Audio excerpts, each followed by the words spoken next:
Welcome to the Great Detectives of Old Time Radio. From Boise, Idaho, this is your host, Adam Graham. If you have a comment, email it to me, box13@greatdetectives.net.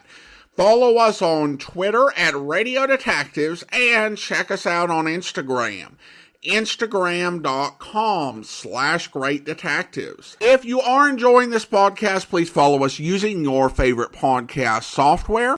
Also, I do encourage you, if you've not already, to check out my first mystery novel, Slime Incorporated. It is available as a paperback, an ebook, or an audiobook through audible.com or the Apple Store. It's a tale of murder and dirty politics set against the backdrop of a gubernatorial campaign, and you can find it and all my books and ebooks at store.greatdetectives.net. Well, now we are returning to Mr. Chameleon. For the longest time, there were only 2 episodes of Mr. Chameleon in circulation, which I played the last week of 2013 and the first week of 2014. And then we started having more come into circulation. And we played episodes going up to 1951. And then some episodes that were older started coming into circulation. So these are earlier episodes than the last ones that we played. So sorry for any confusion. If you didn't hear Mr. Chameleon before, it is a series about a man named Chameleon, who is a chameleon and a master of disguise, and uses that to help him solve murder cases. So in some later episodes, that becomes, well, more obligatory than anything else. The series stars Karl Swenson, who was a really prominent New York radio actor, who was at the start of a very long and successful career that would include roles such as Mr. Hanson on Little House on the Prairie. The series originated in New York and came from the radio factory of Anne and Frank Hummer. Now, with all of that preliminaries to get you up to speed, let's go ahead and take a listen to today's episode. This is actually the 12th of the series. The original air date, October 6, 1948, and the title is The May and December Murder Case.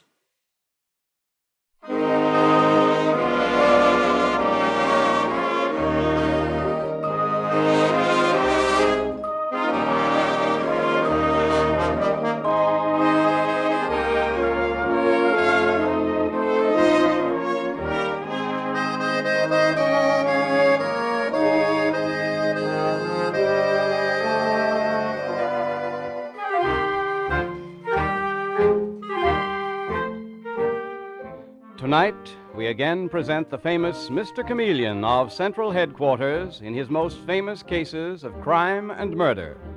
Brought to you by the makers of Bayer Aspirin. As all of you know, Mr. Chameleon is known in the police as Chameleon, the man of many faces, who appears in various impersonations to track down his prey. The audience always knows who Mr. Chameleon is, but the criminal he is tracking down seldom does. Tonight we give you Mr. Chameleon and the May and December Murder Case.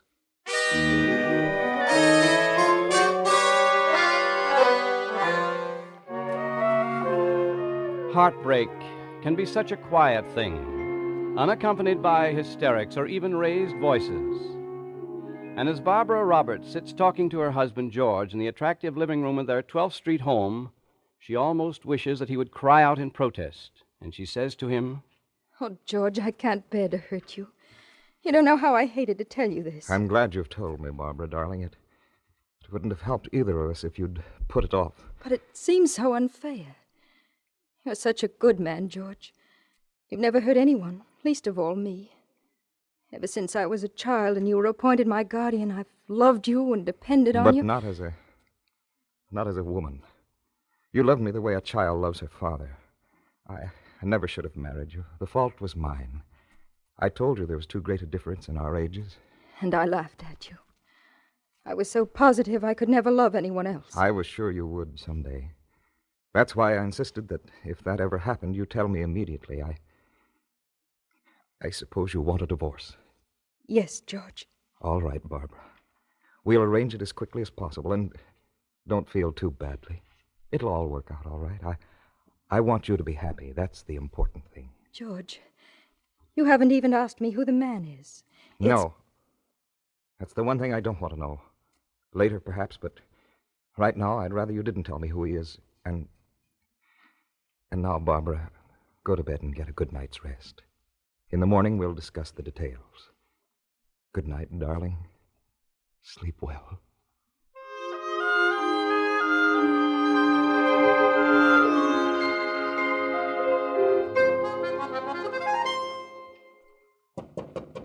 Barbara. Barbara, wake up. It's nearly 8:30 and breakfast is ready. Barbara, I want to talk to you before I go to the office. Barbara, answer me. Oh, what's wrong? Why don't you... Barbara, what's happened to you? She's dead. She's dead. Operator, give me the police.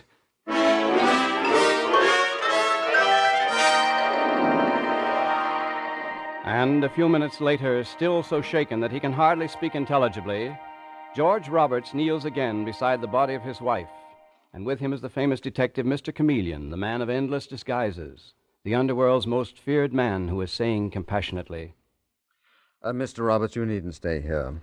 You wait for me in the living room. I'll question you there. No, I'd rather stay. There may be something I could do. Mr. Chameleon, who could have done this to my wife? Who? Twisting a rope around her throat. I always hated to have her sleep in this room alone. The window opening into the garden. Yes, these ground floor apartments are very easy to get into. Where'd you sleep last night, Mr. Roberts? In the study. Way at the front of the apartment. You heard nothing? No, sir, not a sound. Our maid comes in by the day in time to get breakfast. I knocked on Barbara's door. Breakfast was ready, and besides, we had something we wanted to talk over. And I found her. I found her like that, Mr. Chameleon. She was too young to die. Too young and too beautiful. Forgive me, Mr. Roberts, but she was a great deal younger than you are, wasn't she? Over 20 years younger. You happy together? There's something I must tell you. Our marriage was at an end. My wife asked me for her freedom. Were you willing to give it to her? Yes, Mr. Chameleon. I loved her. Was there another man in the case? I'm afraid there was. Who? I have no idea. Apparently, my wife's been meeting him secretly for weeks, but she didn't tell me his name. I didn't want her to just yet. Well, you must have some idea who the man is, Mr. Roberts. Some suspicion. No. Well, this is terribly important. We must find that man. Mr. Chameleon? Yes, Dave? That's Detective Sergeant Arnold. He's been going over the garden. Come in through the window, Dave. What's the matter? Did you find something? I'll say I did, Mr. Chameleon. Several footprints on the ground below the windowsill, and the same size footprint on the windowsill itself. Look. Oh, but that's a woman's footprint, isn't it? Well, it's either that or the man had a very small foot. What size shoe did your wife wear, Mr. Roberts? Oh, quite small. About 5.5, I think. This footprint is at least a 7. I'll take that, Mr. Roberts. Hello? Hello, George. Oh, George, I just heard the dreadful news. The police called Donald Hilton, and he called me. I couldn't believe it. Are you all right? Is there anything I can do? Just a moment, and I'll see. Who is calling, Mr. Roberts? Why, Lydia Clarkson, his secretary. But I thought you were George. I'm sorry to disappoint you, but my name is Chameleon. The detective? Yes. Mr. Roberts, will you take this call? You can take it in the hall at your secretary, Miss Clarkson. Mrs. Clarkson. She's a widow. Is she hysterical? Slightly. Oh, well, I might as well talk to her. One of the most horrible features of a thing like this, Mr. Chameleon, is having to talk to your friends. Dave, who's Donald Hilton? Some sort of a partner in Robert's brokerage firm? Yeah, Mr. Chameleon, we've already checked on him. He's not exactly a partner, sort of a junior executive. Young? About 30. 15 years younger than George Roberts. Dave, I think we'll pay a visit to that office. Not only would I like to meet Mr. Hilton, but also that loyal secretary, Mrs. Clarkson, who calls her employer by his first name.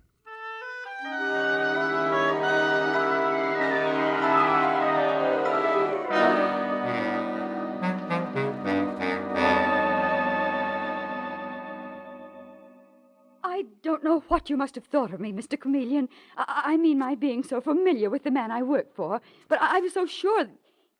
Did you try to make your voice sound like his? What makes you think I do a thing like that, Mrs. Clarkson? Well, after all, you're famous for your disguises. When I heard you were on this case, I fully expected that you'd walk in here disguised as somebody else. A little too early in the investigation. You mean that later... Mrs. Clarkson, your interest in me is extremely flattering, but I am more interested in you. How long have you been employed as George Roberts' secretary? For many years. We're old friends as well as co-workers. George is one of the kindest, the most decent men I've ever known. And that silly young wife of his fooled him completely. For months she'd been cheating on him. I know. Who is the man, Mrs. Clarkson? Who is the man? Donald Hilton. Yes, Mr. Roberts' partner, or whatever you want to call him. That's who Barbara had been meeting. I saw them several times having luncheon together. And poor George never knew about it. He trusted him. That's enough out of you, you vicious old troublemaker. Now it's my turn to tell Mr. Chameleon a few things. Mr. Hilton. As if I'd ever do anything to hurt George Roberts. A decent, trusting guy who's been like a father to me. I could kill you for saying a thing like that. One murder is quite enough, Mr. Hilton. Confine yourself to talking. I'm sorry, Mr. Chameleon. My nerves are all shot. As soon as I heard you'd been put on the case, I knew there'd be trouble. Well, you're both extremely flattering. I mean, I knew she'd make trouble. Only I expected you to come in here in some sort of a phony get-up. Sorry I disappointed you. What were you going to tell me, Mr. Hilton? Mr. Chameleon, don't listen to him. He's just trying to divert attention from himself.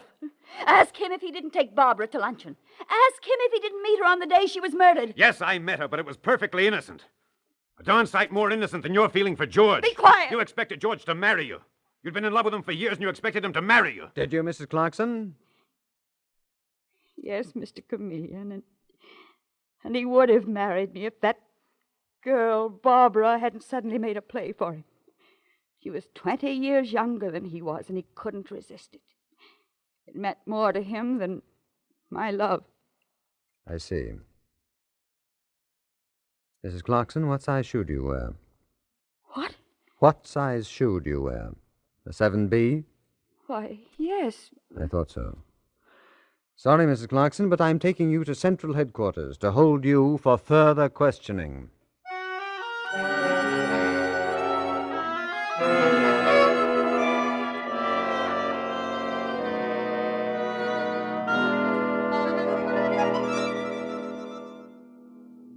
Well, Mr. Chameleon, you've got to say one thing for Mrs. Clarkson.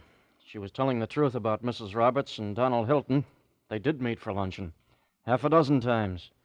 So it looks like he's the man in the case, all right. And, Dave, it looks as if that footprint was made by Mrs. Clarkson. You mean you don't think it was? Didn't say that, Dave. Something about that footprint I find very puzzling. Anyway, I want Mrs. Clarkson released. I want her to be free to move around so that we can follow her. Come in. Mr. Chameleon, I'm Philip Clarkson. I wanted to see you. Yes, Mr. Clarkson. Your mother spoke of you. In fact, you're just in time. We're releasing your mother. Dave, take care of that, will you, please? Yes, Mr. Chameleon, right away. Would you sit down, Mr. Clarkson? Very glad you came. Mr. Chameleon, I've been waiting to come, but my mother didn't want me to. You see, she tried to keep me out of it. Mr. Chameleon, I'm the man that Barbara Roberts was going to marry after she divorced George. What? Yes, it was my mother who introduced us. Poor mother. She never dreamed that I'd fall in love with Barbara, but I did. Last night, before Barbara was murdered, she phoned me to say that George was willing to divorce her. I was pretty sure he would. He's so decent and fair. Well, last night I was happier than I've ever been in my life. Mr. Chameleon, in the name of heaven, find out who killed Barbara. That's all I want, to find out who killed her and have them punished. Even if it's your mother, Philip? My mother? What do you mean? I know you brought her here to Central Headquarters for questioning. She's under suspicion. We brought her here because the evidence was so strong against her. She's going to be released, all right. I told you that. But you realize that you have added to the evidence against her. Mr. Chameleon. Can't you imagine how your mother must have hated that girl? She robbed your mother of 2 men, George Roberts and yourself. Yes, my dear young man, your mother must have hated Barbara Roberts. That doesn't mean that Mother killed her. No, I don't believe it. You can't accuse Mother. Just notice that motto on the wall over the desk. The innocent must be protected, the guilty must be punished. Right now, Mr. Clarkson, let's you and I have a little talk about shoes. Shoes? You suspect my mother of being a murderess, and then you tell me you want to talk about shoes? Can't think of a more fascinating subject. I'm also interested in the state of Barbara Roberts' finances. We can talk about that, too, though most of all, I do want to discuss the subject of shoes. A human life may depend on the result of that discussion.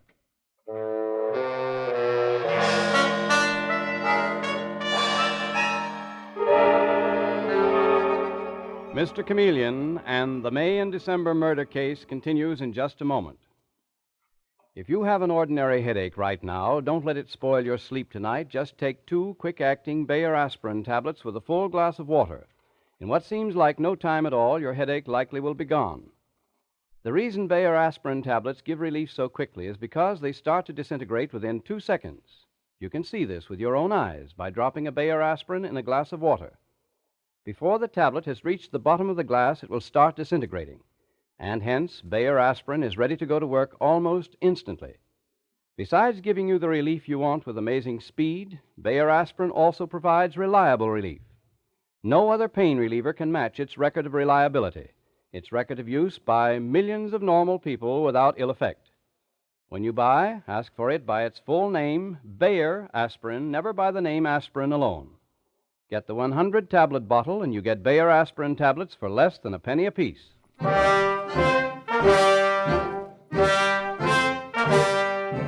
And now back to Mr. Chameleon and the May and December murder case.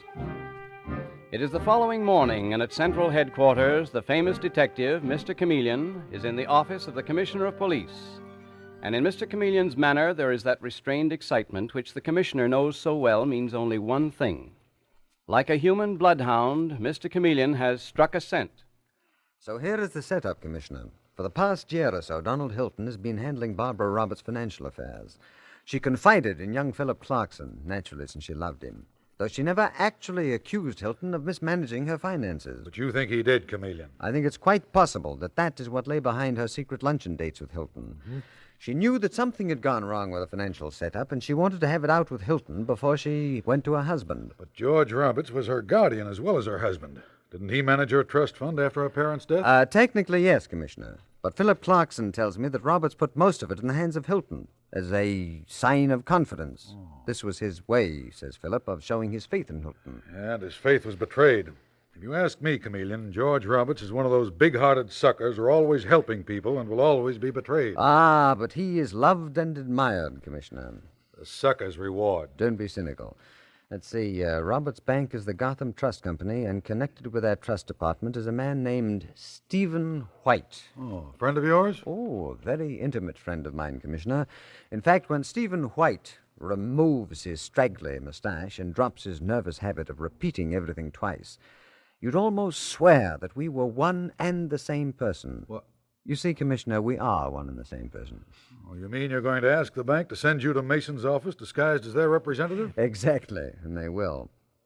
I want to ask a few questions regarding Barbara Roberts' trust fund. I also don't want to disappoint Donald Hilton and Mrs. Clarkson. They both expressed such interest in my various disguises. I think they should get a close-up view of one of them. I'm curious to see how they'll react to Stephen White.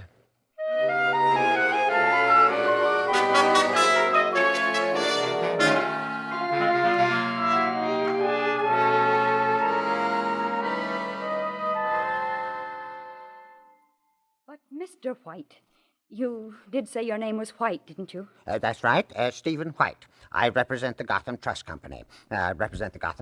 Yes, I heard you. But both Mr. Hilton and Mr. Roberts are busy. You're the secretary, aren't you? You're the secretary. Not anymore. I'm just gathering up my things, What's and the trouble, Mrs. Clarkson?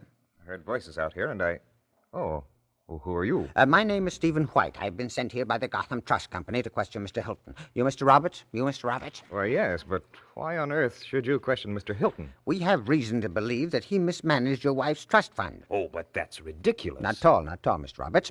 At any rate, I would like a few words with Mr. Hilton. Oh, very well, Mr. White. Come in, but you'll never convince me that Donald Hilton isn't the soul of honesty.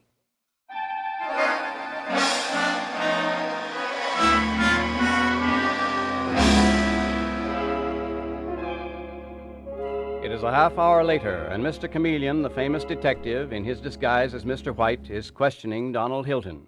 With them is George Robert, who says... Well, Mr. White, what do you say now? Are you convinced that Mr. Hilton is thoroughly honest? That he couldn't have misappropriated any of my wife's money? Your faith in him, Mr. Roberts, is enough to convince me.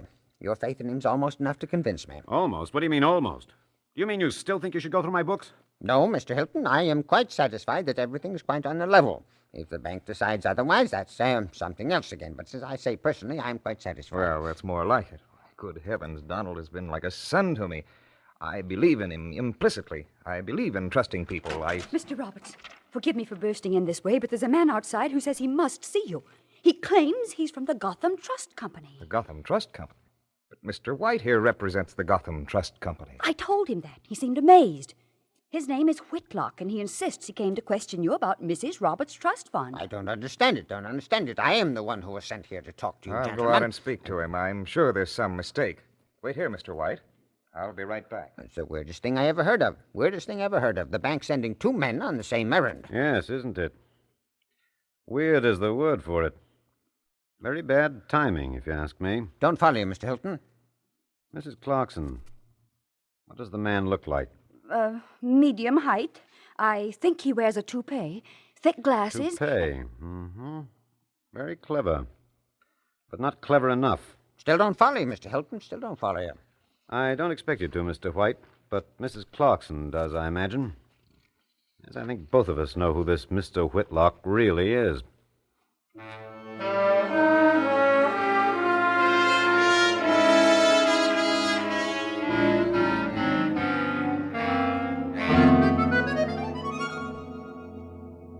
Hello, Gotham Trust Company? This is Mr. Chameleon calling from Central Headquarters again. Has Mr. Whitlock come in yet? Well, when do you expect him? I see. Well, have him call me immediately. Yes, at Central Headquarters. Not in yet, Mr. Chameleon? No, Dave, and it's getting late. Whitlock should have reported at the bank over an hour ago. All the stupid oversights. Why the devil didn't they warn him that I was posing as their representative? Oh, there he is now. Can't be. It's too quick. Hello? Oh, yes, Commissioner. What?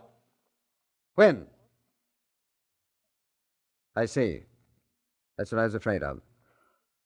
All right, Commissioner. I'll stop in later. What's the matter, Mr. Chameleon? They killed Whitlock, Dave.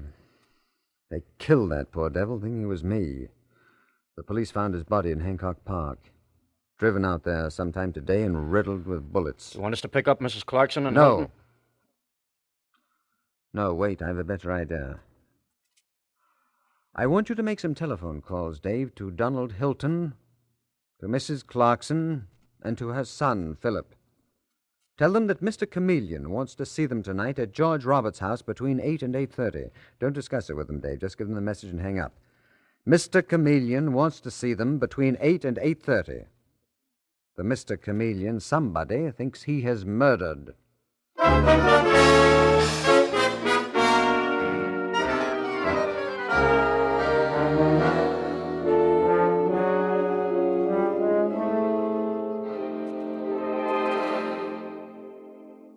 I'd certainly never know who you are, Mr. Chameleon. Done up in that impersonation of Stephen White. Well, I hope that nobody else will, Detective Sergeant Donald. Otherwise, I am in very real danger. Well, here I go into Robert's apartment. I'll hide here and come in if you need me. Good luck. Thanks.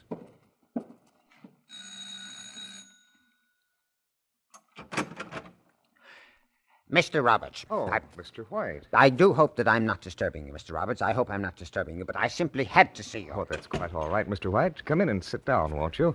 I'm glad to have company. Since my wife's death, this place is a nightmare to me. Mr. Roberts, I'm still disturbed about that man Whitlock who came to your office from the bank. I'm still disturbed. Oh, you expecting company?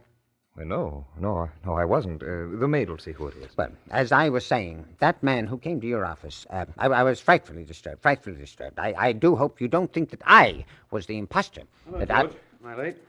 Is he here yet? Oh, hello. Evening, Mr. Hilton. I'm so glad that you came, because I was saying... Is who here yet, Hilton? Well, Mr. Chameleon. He said to be here between 8 and 8:30. Chameleon? Why, he never said anything to me about it.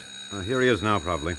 Shall I let him in, George? Oh, the maid will do that. Well, who is this chameleon? Who is this chameleon? I Well, don't he's- understand it, but they asked us That's to not come Mr. here. Chameleon. That's Lydia Clarkson. Hello, George. Mr. Hilton. Oh, good evening, Mr. White. Did Mr. Chameleon tell you to be here, too? You mean he told you, Lydia? Well, somebody called me George. They said I was to meet Mr. Chameleon here at your house. They told my son Philip the same thing. Philip came with me. Hello, Mr. Roberts.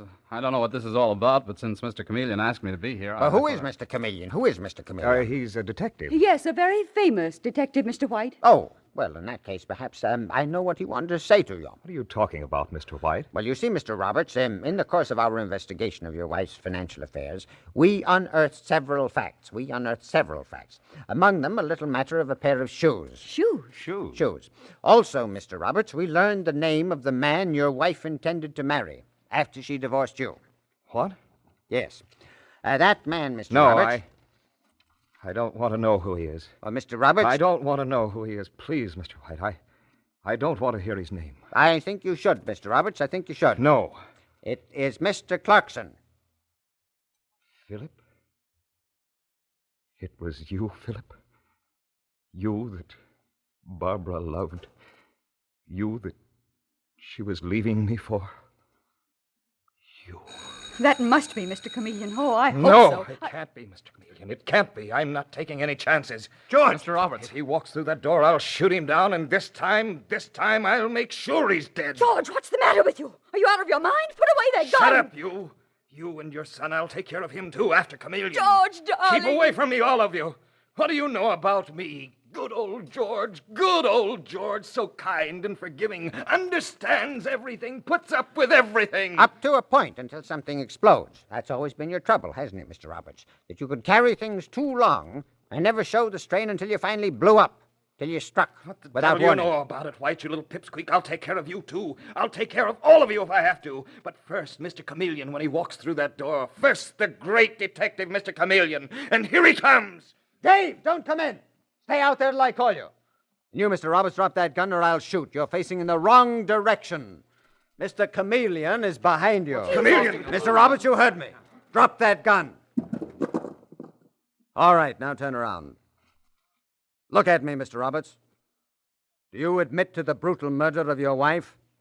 Do you admit to planting that footprint on the windowsill because you knew that Mrs. Clarkson wore a 7B shoe? Her son told me that you once gave her bedroom slippers as a present, so you knew the size she wore. You went out and bought a pair at 9 o'clock, 20 minutes before you called the police. George!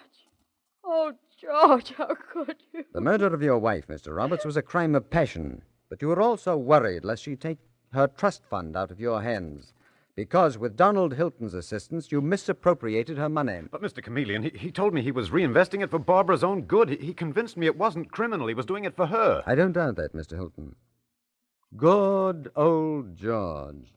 Who could possibly guess that that kind and balanced exterior concealed a second man, a cold-blooded criminal? What do you say, Mr. Roberts? You shouldn't have put the pressure on me, making me think that Chameleon might walk in when I was sure I'd already killed him, telling me the name of the man my wife was in love with. The doorbell ringing a third time, I never could stand pressure. Never. All right, Mr. Chameleon. Take me with you to Central Headquarters. You're the only person I've ever known who understood me in time. When I am dealing with criminals, Roberts, I have to understand how their minds work, because very often my own life depends on it.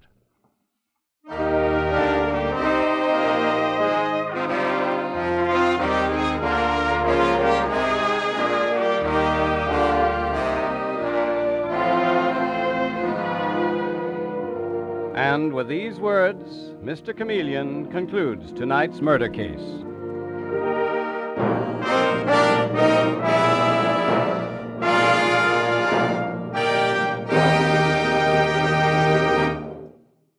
There's nothing as important as fast relief when you have an ordinary headache, and millions who want very fast relief use Bayer Aspirin. For Bayer Aspirin is ready to go to work almost instantly. Within 2 seconds after you take it, it starts to disintegrate, and that's why relief comes so quickly. Remember this. And remember, too, that Bayer aspirin is one thing you can take with complete confidence. We say this because no other pain reliever can match Bayer aspirin's record of reliability, its record of use by millions of normal people without ill effect. So for fast and reliable relief, use genuine Bayer aspirin. And when you buy, ask for it by its full name, Bayer aspirin, never by the name aspirin alone. Get the 100-tablet bottle and you get Bayer aspirin tablets for less than a penny apiece.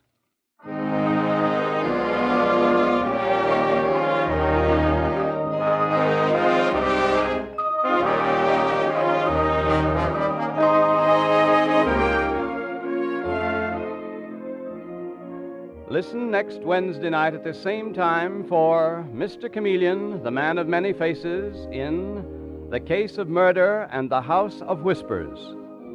The part of Mr. Chameleon is played by Karl Swenson, with dialogue by Marie Baumer, from the original story by Frank and Ann Hummert. Music directed by Victor Arden. Your announcer is Howard Claney.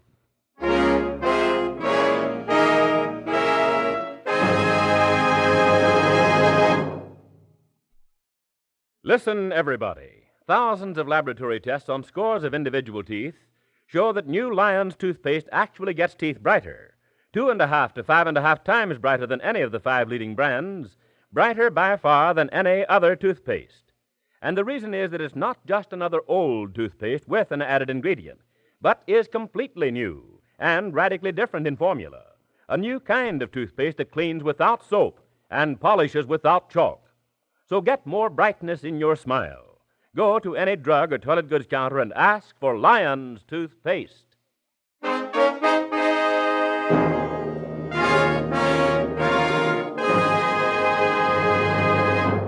Listen for Mr. Chameleon in The Case of Murder and the House of Whispers next Wednesday night at this time. This is CBS, the Columbia Broadcasting System.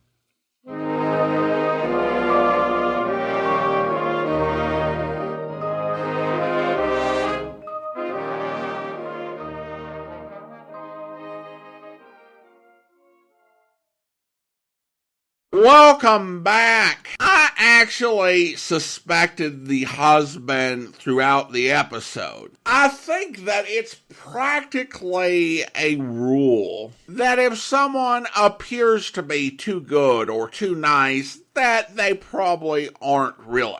And certainly the husband fell into that pattern. Although the only weird thing, knowing that he's the killer, is that he walked up to her door and knocked on it and spoke to her dead body for several seconds for no apparent reason. Like if there was some guest or there was someone in the house he needed to impress, that would explain that. But behavior is a little bit weird right after the murder. It is weird in this episode for there to be so much significance on the husband's secretary using his first name, at least from a modern perspective. But Mr. Chameleon is far from the only series to have this sort of use of last names a lot. On the series Our Miss Brooks, the teachers and principal are always referring to each other by their last name. With Our Miss Brooks, half the time, even when she is fantasizing and trying to make romantic overtures, she still calls him Mr. Boynton. We live in such a different world where nearly everyone is on a first-name basis. I will also say that I think, as is usual, Swenson does show his vocal talent with the disguise. I thought he did a good job giving that character a kind of verbal tick, but not one that would be annoying as sometimes would happen on either Boston Blackie or Philo Vance. Now, as to the series itself, I do want to note that we have quite a few episodes and are going to be playing this series for several months. I also expect that there will be more episodes, though coming into circulation, but I don't expect that we'll have any that will fill gaps over the areas that we're going to travel over the next many months. Earlier in doing Great Detectives, I probably would just wait until we had all episodes that were going to come into circulation had come into circulation. But as I've mentioned, we are running out of episodes to do. I will try to minimize the number of times that we return to this series. So if we're continuing to have episodes drip into circulation, I'll try to separate our runs through of Mr. Chameleon by about 18 months. Typically, we've been having 2 more episodes coming into circulation each month. So giving us an 18-month cushion will allow us not to have to, continue to go back and forth on this series too often. But as I said, we'll be featuring this series for some time. Well, now it's time to thank our Patreon supporter of the day. And I want to go ahead and thank Yagle. Yagle has been one of our Patreon supporters since March, currently supporting the program at the Shamus level of $4 or more per month. Thank you so much for your support, Yagle. And that will do it for today. If you are enjoying this podcast, please follow us using your favorite podcast software. And if you're enjoying the podcast on YouTube, be sure to like the video, subscribe to the channel, and mark the notification bell. We'll be back next Thursday with another episode of Mr. Chameleon, but join us back here tomorrow for the conclusion of the Laird Douglas of Heatherscope matter, where... I think it was more than that. Oh, wait a minute. Now, don't tell me you subscribe to the idea that if the dog were to die, Mrs. Kelly Van Pyten would probably kick off, too. No question about it. Okay. Well, you don't know her yet, or you wouldn't be so skeptical. Her whole life revolves about that dog. And her money, of course. From what I've seen, she just throws that away. Of course she does. At least in small quantities. 1,000 or 2 here or there, even 100,000 to some school or library or something where it'll show. But even that's only a drop in the bucket to her. Lieutenant, I don't quite see what you're driving at. Well, she is one of the remnants of a class in this country, fast dying out, thank goodness, that for generations has been cultured and conditioned into thinking that money is everything, that their whole destiny is to control vast industries, lands, railroads, oil, shipping, and people. People, Dollar, by means of their sheer financial prowess. But I thought our present tax situation... Yeah, sure, their day is almost done, but the few who are still around, like Mrs. Kelly Van Pyten, are hanging on for dear life, trying to add to their power. Hey, Steve, you make a sweet, gabby, eccentric old lady sound like an ogre. She is, no question. I'm sure she doesn't realize it. Simply because this whole attitude has been so thoroughly ingrained into her all her life? That's right. Oh, well, we'll see. Yeah, you'll see.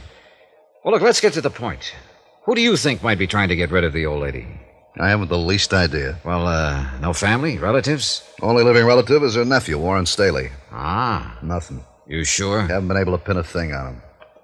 Where can I find this Warren Staley? At the Maples. He lives there with her, huh? Yep. And you're sure he would be her only beneficiary? Yep. Uh-huh. Uh-uh. I hope you'll be with us then. In the meantime, do send your comments to box13@greatdetectives.net. Follow us on Twitter at Radio Detectives. And check us out on Instagram, instagram.com/greatdetectives. From Boise, Idaho, this is your host, Adam Graham, signing off.